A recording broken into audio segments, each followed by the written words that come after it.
There has never been a more important time in history than right now for us to make the decision to repair the social bonds that we have with one another.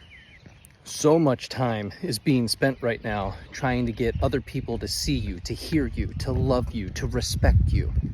I need you to show up differently in this relationship. I have to get you to do these things for me. If you don't show up the way that I need or expect you to, then I don't feel loved.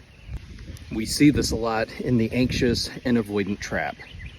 I have to fix and change you. I have to get you to meet my needs.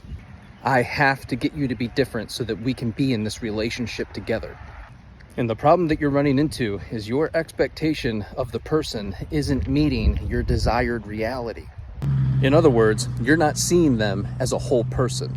You're seeing them as you desire them to be, the potential that you think that they have. But maybe they just don't desire what you desire. They don't see that same potential in themselves that you see. They're fine being who and where they are. So instead of loving and accepting them for who they are, you'll do things like get them a book so that they can fix themselves. All the while, not taking any real ownership for your own thoughts, feelings, and emotions. And that's really the biggest issue here, is you don't like yourself. You don't even know yourself, physically, mentally, emotionally, and spiritually.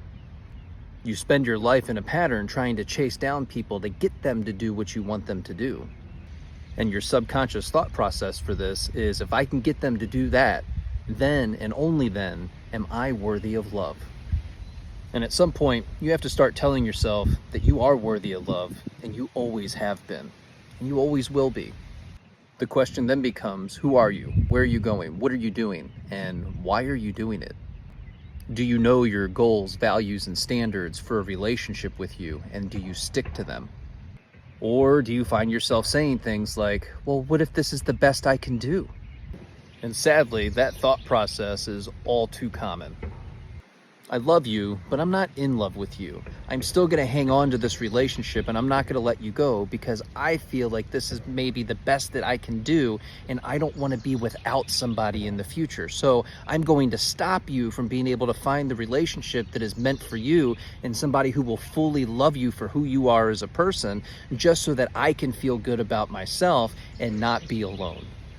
And of all the relationships you'll ever have in your lifetime, the longest running one is going to be the one that you have with yourself.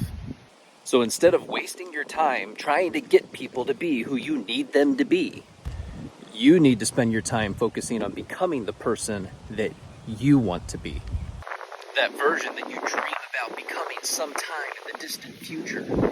Yet you take no steps in the now to become that person. You're very much stuck in a pattern of trying to get instead of trying to become. And if you're familiar with my content, then you know that you're always in a state of becoming, but who you become is always up to you. And the mantra for the Blueprint podcast is healing the relationship you have with yourself, letting go the old blueprint so you can become who you were always meant to be. So when you work on healing the relationship that you have with yourself, what you begin to realize is other relationships in your life become better. And the most toxic relationships begin to fade away. You end up entering a new era of your life where you gain access to new and different people that resonate with who you're becoming. So stop trying to get other people to see you and learn to see yourself as you actually are. Become someone that you know, like, and trust. Be the person that you wish other people would be for you. And then watch as your world changes around you. This is the work. It's hard. And it sucks. But you have to stop hoping, wishing, and praying that other people are going to be different, because they're not. That only happens when you become different. If you truly want to heal the world and make a difference, you need to heal yourself. And you can save all your what ifs and yeah buts. It's time to create an action plan and get busy working on it. And if you don't know where to start, you can hit up my Stan store, watch my stories, sign up for the podcast channel, hook up with the newsletter.